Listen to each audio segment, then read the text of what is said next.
Welcome to the session. In this session, we are going to cover properties. Properties can be defined as quite similar to the variables. So, what exactly variable do? Variable is mainly used to store or hold a data. We can use these variables in different levels.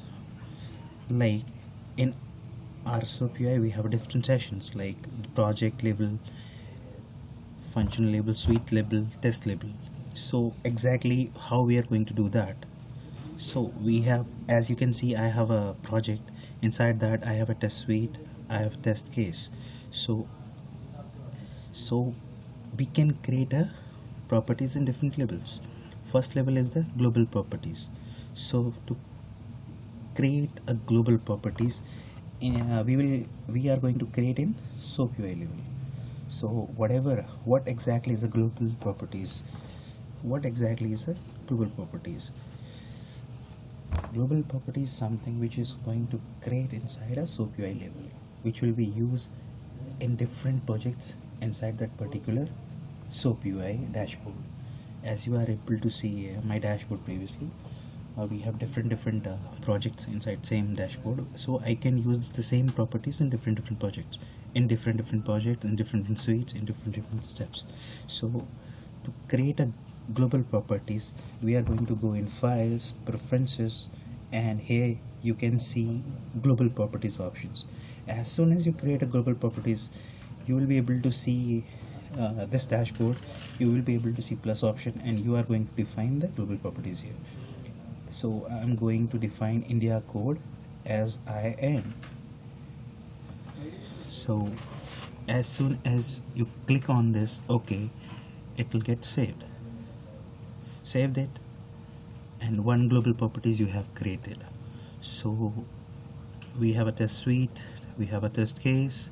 Inside this case, I'm going to hit a service. So I'm adding test request and the name as step 1. So as I created a properties, so I'm going to use resource as country code. You will be able to see now one step is coded. If I'm working on Pro, you are going to get form and outline. To kick the data, click on this and go to global and go to property which you have created just now. As soon as you do this, you have created a step 1, and you are picking the data from your created property, global property. So let's execute. You will be able to see this. Check the XML. In the result, you are saying India as a country name. So if you are not working in SOAP-UI Pro, so how you can provide the data? You can directly go to the services. Just go to the request one. As I'm going to use get country by code, I'm going to request country 1. So I'm not going to get this form and outline directly. I'm going to go in XML and I'm going to make change in this question mark, because this question mark,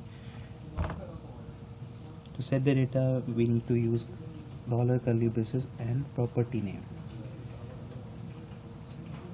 As we are using the global properties directly, as I'm using global properties, it's working fine. If you want to use that in test case, you need to go to the test. You need to select which test seat you want to add this. As I'm using to add in SOAP-UI 1, so I'm going to give. So after that, it is going to ask a step. I give a step 2. You can see this second is created.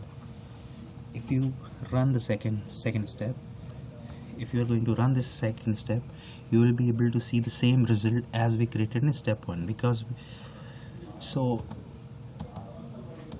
in same way we got both the results, where in one place we created a global properties in global way, SOAP-UI level, and after that we have directly imported that property in step 1. And later on, again, I showed you, if you are not using a SOAP-UI Pro, you can you need to import that global properties, or you need to set that global properties inside your resources. Like I used in get country by code. I use get country by code in my these codes. So I go to request one and I have changed the I have set up whatever I needed, and from there I just try to import where exactly I need to use that step, and I have created a step 2 with the help of that. And if you check the result of step 2 and step 1, both are same, but creation of these both step are different.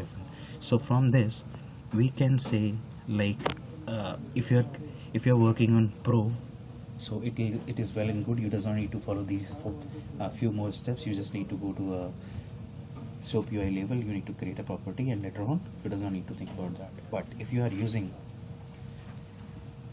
not using pro, you need to set up a lot of things, like you need to go to the resources, codes, you need to make changes, and there you need to make all these things. So thank you for watching this video, and if you have any questions, you can write it down in comments, and I'll definitely get back to you, and I'll be say this. Thank you for watching this video. Thank you.